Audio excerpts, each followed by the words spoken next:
All right, so we're going to look at questions 8 through 11, the last part of the literary analysis task, session 1. And this should be very familiar because this is Ida B by Catherine Hannigan. And Ida B, I believe, was on the either diagnostic or interim, one of the first interims. And then I believe the same section was on the last interim that you guys did. So we've seen this text, I believe, twice this year. And we should have only seen it once, but we saw it twice by mistake.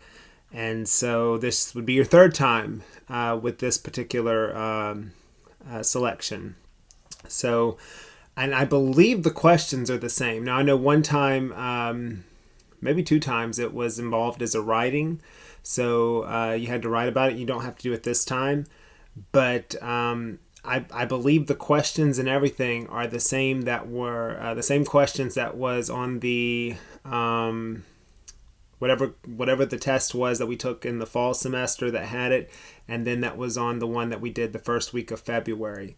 So we should be familiar with this. If it looks familiar, good. If it doesn't, that's not good because we've looked at this text a couple times, and I believe the questions are the same. So Ida B by Catherine Hannigan. Saturday morning, I was sitting on the front porch waiting for nothing, with nothing I wanted to do. Rufus sat beside me for a while, hoping I'd be up to something more than misery. But he got tired of waiting and went off on his own, leaving a small sea of spit where he had been sitting.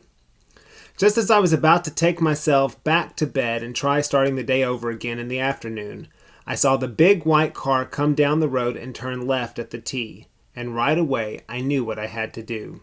No plans, no least possible pain and humiliation scheming, just plain and straight do the deed. As soon as the white car disappeared down the DeLuna's drive, I picked myself up and headed out through the fields, then around the base of the mountain. I walked through the orchard, eyes fixed forward, not slow and not rushed either, like I was on my way to the final showdown. Yes, there was a bunch of them and only one of me. Yes, they might ambush me and I might not come back in one piece, but I'd take whatever those people needed to dish out because I was going to do the right thing. I stopped just before I stepped into the land that now belonged to the DeLunas, and took a deep breath as I walked over that invisible boundary line. And there was Claire straight ahead, looking at me, waiting for me. Her mom and little brother were crouched down at the side of the house, planting little bushes. Clump, clump, clump was the only sound my feet were making this time as I walked toward Claire, arms out from my sides and palms up, letting her know that I wasn't coming for a fight, even if she had some trouble and torture she needed to visit on me. Claire's mother spotted me and stood, dusted off her hands, and watched as I walked up to Claire. Then all of the world was still, except for the two of us. "Claire," I said, making myself look her in the eye, "I'm sorry I scared you in the woods. I'm sorry I was mean to you. I was following you in school so I could apologize. I... And there I was, babbling again. Should I tell her about Mama and the trees and school and everything? Where would I start if I was going to explain it all? Then Mrs. W. came into my head, and I knew it didn't really matter. "I'm just sorry," I said. Sometimes on spring days there would be the brightest, warmest sun and the darkest, rainiest clouds sharing the sky. All day long you wonder, will it rain? Will it shine? And that's what I was thinking then while I was looking at Claire's face. Everything was there, but nothing was happening one way or the other. I couldn't hang around any longer to see what would win out, though, because I had something else to do. I turned to Claire's little brother, who had his arm around his mama's leg, and I could see that he was scared of me. He thought I was a monster, just like I wanted him to. "I'm sorry I scared you," I said. "I will never do it again. I promise." And he just stared at me, too. If I didn't know better, I would have thought that this family's mouths were under repair. It was too hard waiting there for those people to decide if they wanted to tell me something, and I wasn't quite sure I could stand to hear the words they might want to say anyway. So I turned back to the orchard and started home. I braced myself for a DeLuna ambush from behind and decided that when Mama and Daddy found me, just holding on to a tiny sliver of life, my last words would be, "Turn the land into a park. Teach Rufus some mouth-related manners. And make sure Lulu gets her treats, please." But I got to the property line without harm or hollering, and by the time I crossed it, I did feel better. Like my heart was heavier and lighter at the same time. Apologizing is like spring cleaning. First of all, you don't want to do it. But there's something inside you, or somebody outside you, who's standing there with her hands on her hips saying, "It's time to make things right around here, and there's no getting out of it." Once you get started, though, you find out that you can't just clean out one room and be done with it. You have to do the whole house, or you're tracking dirt from one place to the other. Well, it starts to seem like too much, and you want to quit more than Christmas. But there's that somebody or something telling you again, keep going. You're almost done. No quitting allowed. All right, so we have question 8, part A. Read the sentence from paragraph 1. Rufus sat beside me for a while, hoping I'd be up to something more than misery. What does the word misery mean as it is used in the sentence? So I go, and they give me 4 different words. Now, I will say some of these words, I think we would all know them as 5th graders, but they're not, they're one of those things where I think the word's a little more simple than what we're being asked to replace. But do the same thing we've taught in class. Take the word out of the sentence, just like we do when we have a read works, and put each of these words in. And if the sentence makes sense, then you're probably onto something. If it doesn't, in the context of the story, if the sentence makes sense in the context of the story. If you have to go back to paragraph 1 and read it again, that's fine too. You could go back and say, okay, paragraph 1. Saturday morning, I was sitting on the front porch waiting for nothing, with nothing I wanted to do. Rufus sat beside me for a while, hoping I'd be up to something more than misery. But he got tired of waiting and went off on his own, leaving a small sea of spit where he had been sitting. Okay, if you got to read it again for the context. So what does the word misery mean as it is used in this sentence? A, confusion, B, exhaustion, C, nervousness, or D, unhappiness. And if you need to put each of those words in and see which of those makes sense, that's something that you can do. And you see, most people get this one right because we know misery almost always means unhappiness. So the answer would be D, unhappiness.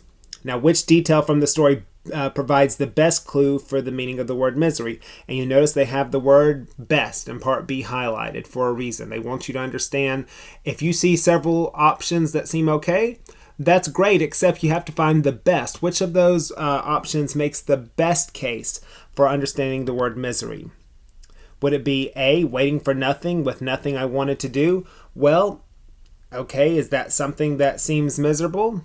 Is that something that seems unhappy? Waiting for nothing with nothing you want to do. If there's just, what word do you see twice there? You see the word nothing. If you see a word twice, we've talked about this before, if you see a word repeated, ask yourself, what is that word? What is the meaning? If I said that you have nothing and there's nothing you want to do, would you describe yourself as confused, exhausted, nervous, or unhappy? Think of that. All right, option B, tired of waiting and went off on his own. Okay, who you see the pronoun there, his. Is that the main character? No. And right away, I knew what I had to do. Okay, does that show anything? No. And then it has the phrase in D, no plans. Does that show anything? Not particularly. So waiting for nothing with nothing I wanted to do. That would be the answer. So it would, for part A of question 8, we said D, unhappiness. And then for part B, it would be A, waiting for nothing with nothing I wanted to do. All right, now we're on question 9, part A. How does the narrator's apology to the neighbors contribute to the theme of the story? Okay, so that's one of those questions we've looked at before. We saw it actually last week 2 different times when we were looking at the Common Lit articles. They had something just like that. Now, we didn't read literature last week. We were doing the research simulation tasks. But the phrasing, how does something contribute to the theme of the story. We talked about what does the word contribute mean? It means to add to. So how does the narrator's apology add to the theme of the story? Well, you might have to try to figure out what's the theme. How do we find theme? How does our main character, who in this case is our narrator, respond to the challenges that she faces? So part A, option A says it shows that feelings of guilt will pass. B, it shows that it is best to admit mistakes. C, it shows that it is difficult to understand how other people are feeling. Or D, it shows that it requires bravery to approach others who are angry. So how does the narrator's apology, she apologizes to Claire, how does the narrator, and to Claire's brother, how does the narrator's apology to the neighbors contribute, add to a theme of the story? And so you have to ask yourself, well, what is an apology? What does that mean?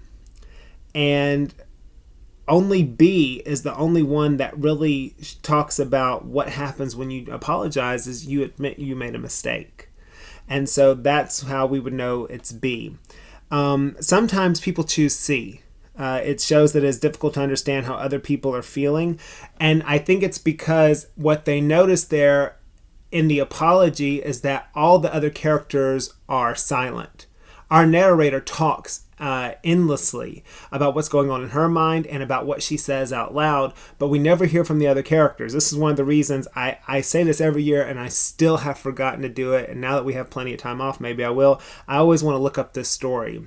And this is I guess it's a book or something like that. I would like to look it up and read because I'd like to know what happened and what happens afterwards.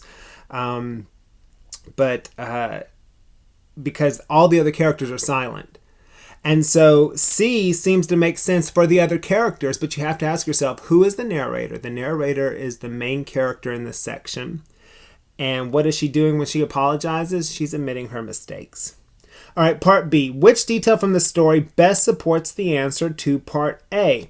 Okay, even after you choose the answer for part A, make sure you know what you chose so that way you can see if what's being asked in part B reflects what you chose. So we're saying it shows that it's best to admit mistakes. That's how the apology contributes to the theme. She's admitting a mistake that she made. So which of these would show that? A, yes, they might ambush me. B, because I was going to do the right thing. C, I got to the property line without harm. Or D, like my heart was heavier and lighter. A doesn't make sense. B could be. C, I got to the property line without harm. Does that make sense? No. D says, like my heart was heavier and lighter. Okay, D shows how she feels. B, because I was going to do the right thing. That's connected with the idea, what's the right thing? It's to admit that you made a mistake. Afterwards, you may feel lighter and heavier. At the same time, your heart may feel a certain way. But B, because I was going to do the right thing. That is the answer to part B. So question 9 would be B for part A and B for part B. Okay, so question 10. And this is another one of those that on the computer would not be a fill in the blank. I know up till now, fourth grade, through fourth grade, third and fourth grade, when you take a LEAP test, it's always a packet like this and you're writing, but on the computer, you're having to do different things. And this is what we call a technology enhanced question. That means you have to use technology. You have to drag and drop or click or do something. And I believe this is a drag and drop from the years we did this on the computer. And this is a tough one. Okay, because they have a very long description of what to do. And this is, this is one of those that when students read this, it's like they just assume they're going to get it wrong. They make a quick little guess and they move on. Don't do that. Read it and see what it's asking you to do. It says, compare the feelings of the narrator and Claire in the story. This is where you have to pay attention. A lot of students make the mistake because they assume the main character telling the story is a girl. They see the name Claire and they get confused, especially if they didn't read carefully. The narrator is telling the story, and I believe she's a girl. Claire is the girl that she was mean to. And so you have to know those differences. So they want you to compare the feelings of the narrator, that's the one who's talking incessantly, and Claire, who doesn't really say anything. Select one word that describes how the narrator feels. Okay, again, the one who did all that talking. And one word that describes how Claire feels, and write the words into the charts labeled description of narrator's feelings and descriptions of Claire. You have to know the narrator and Claire are not the same person. Claire is the girl who the narrator was mean to and she goes to apologize to. And a lot of people make that mistake. It says, then write one quotation that provides evidence for each description to complete the chart. So you have to say, how does the narrator feel? And then find a quote that matches. How does Claire feel? And then find a quote that matches. Okay, so our possible descriptions. We're going to do narrator first. Is our narrator angry? No. Is she determined? Could be. Is she undecided? Don't know. I don't think I would go with undecided because our character seems to know what she's going to do, right? Forgiving, protective, sympathetic. Okay, this is one that a lot of people get wrong, even if they understand the difference between the narrator and Claire. The narrator is apologizing. For a mistake that you've made, when you know you've done wrong and maybe seem to have been maybe a bit cruel. Is that an easy thing to do? And for most of us, the answer would be no. So to go and apologize and to walk and to go and apologize and then to leave and assume something bad's going to happen. The whole time she assumes they're going to attack her. I don't know whatever she did, it was not good. And she assumes there's going to be some kind of revenge for what she did. But she still seeks out this family to apologize. Which of those descriptions would fit that? It's only determined. Some people say forgiving because in their mind they associate, oh, I'm apologizing, therefore I should be forgiven.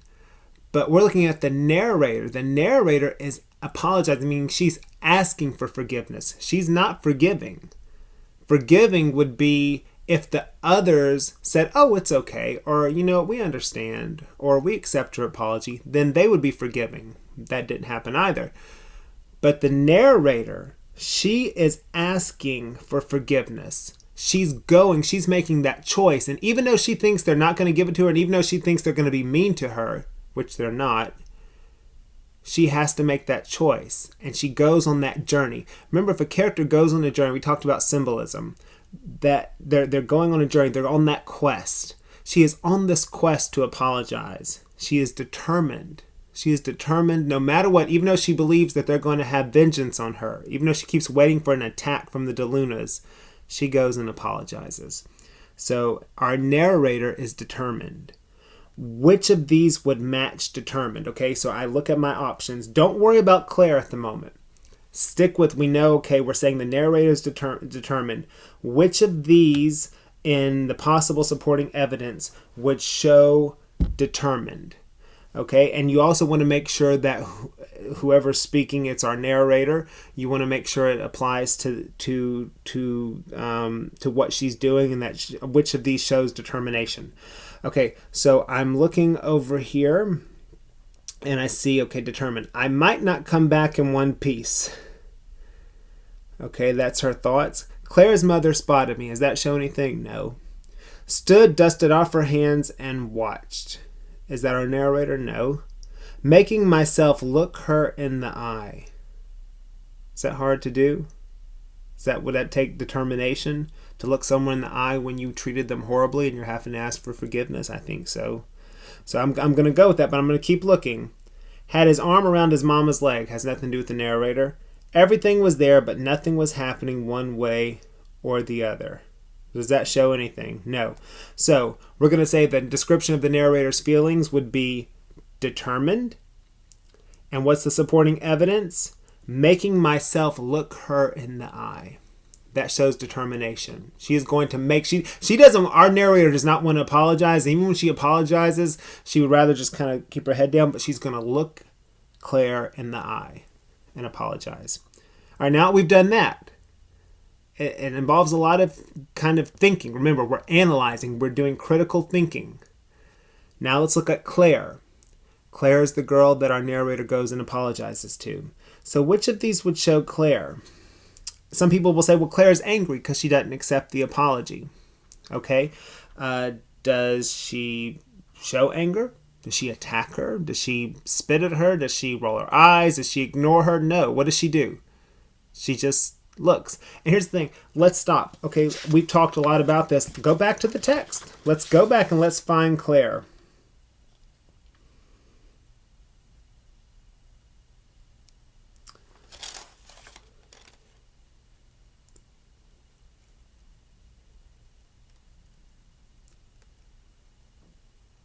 Everything was there, but nothing was happening one way or the other. And then our narrator leaves. Like she says it and nothing's happening. Okay, so would that be angry? No. Sometimes students will say, well, she must have been angry because she didn't accept it. But we don't know because she doesn't do anything. Determined? I know we've already said that's our narrator. Undecided? Maybe. Forgiving? Well, this is another one. Sometimes people say, well, when you apologize, you're supposed to forgive, so they must be forgiving. Well, they don't do anything. They don't do anything to show forgiveness. So we can't go with that. Protective. Protective might be good for Claire's mother, but not for Claire. Sympathetic. Okay. Sometimes we feel sympathy for Claire because we know something happened that was wrong. So we can feel sympathy. But does Claire show sympathy? No. So the answer, what would Claire's feeling be? It'd be undecided. She doesn't turn away from our narrator. She doesn't accept the apology. She just kind of stares at her. So she's undecided. We don't know what's going to happen. That's why I'd say it'd be good to read the rest of the story. So Claire is undecided. Okay, which of these shows undecided? I might not come back in one piece. No. Claire's mother spotted me. That's Claire's mother. Stood, dusted off her hands, and watched. Who's standing, dusting off her hands and watching? Claire's mother. We already said making myself look her in the eye. That went with our narrator. Had his arm around his mother's leg. That would be the brother. Everything was there, but nothing was happening one way or the other. If nothing is happening one way or the other, there's nothing. If I said, do you want to have vanilla ice cream? Do you want to have chocolate ice cream? And you don't answer me, I would say you're undecided. Nothing's happening one way or the other. She's not doing anything. So Claire is undecided and everything was there, but nothing was happening one way or the other. That's what shows it. The fact that she's just standing there. All right, so let's look at question 11. How does the narrator's point of view... Oh, we're coming back to that point of view, which we know we're going to have to write our essay on. How does the narrator's point of view influence how events in the story are presented? Not our author, not any other character, our narrator, the person telling the story. How does their point of view... Because everything in this story is the narrator's point of view. How does it influence how events in the story are presented? Okay, so A, the narrator uses descriptive language, which shows her exaggerated response to the events. Okay, descriptive. What does that mean? Think about sensory details, descriptions. It paints a picture. Shows her exaggerated response. What's exaggerated mean? A lot of people say, oh, that means not true. Well, yes, it's not true, but it also means you kind of know it's not true because that's an exaggeration. We know if we say if you're hungry and you haven't eaten in a couple hours, say, oh, I'm starving. Well, it's not true, but you don't mean it as a lie either. You're just exaggerating. You're stretching what you feel. Does our narrator do that? Is our narrator over dramatic? Well, what is our narrator so afraid of? She's afraid of being jumped by the DeLunas. Does that happen? No. She thinks that when she's walking back, that what's going to happen? She thinks they're going to attack her and she's going to die. And her last words, she's imagining her last words to her parents. To me, our narrator reminds me, if you've ever seen a Christmas Story, she reminds me of Ralphie, who just has this over-exaggeration of everything.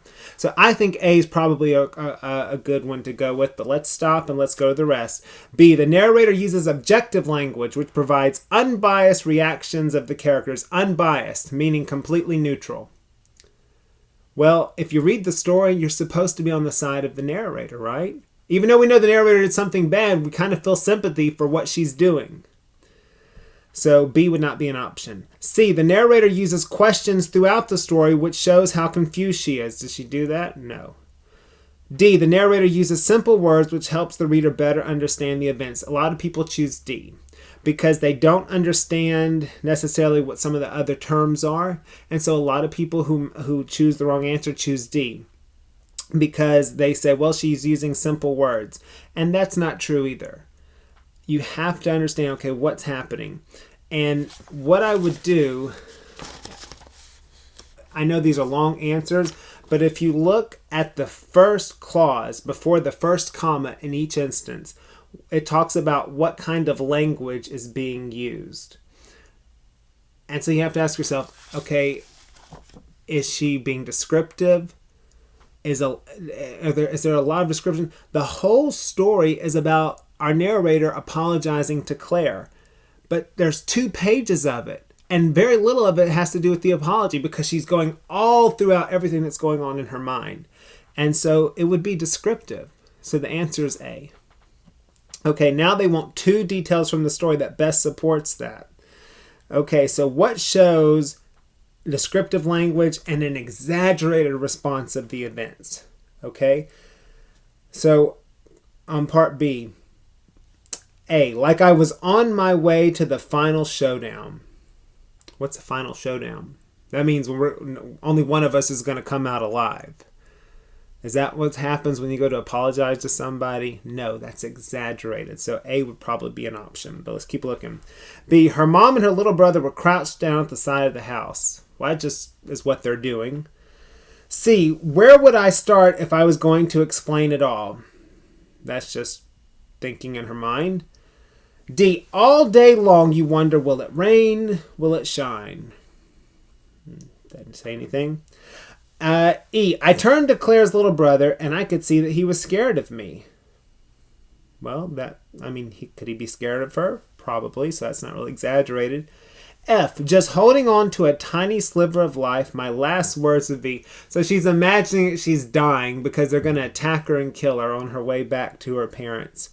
So the answer would be A, like I was on my way to the final showdown, thinking like this is it. And F, just holding on to a tiny sliver of life, my last words would be, so she's imagining they're gonna attack her on the way back for whatever she did and kill her, and obviously that's not what happens. But that's how her imagination is playing out everything. And so that proves that the narrator used descriptive language, which shows her exaggerated response to the event. So part A would be A, and part B would be A and F. And now it is time to go back and look at that literary analysis task essay, which is looking at the narrator's point of view. And we're going to be looking at Where the Red Fern Grows and The Lighthouse Lamp.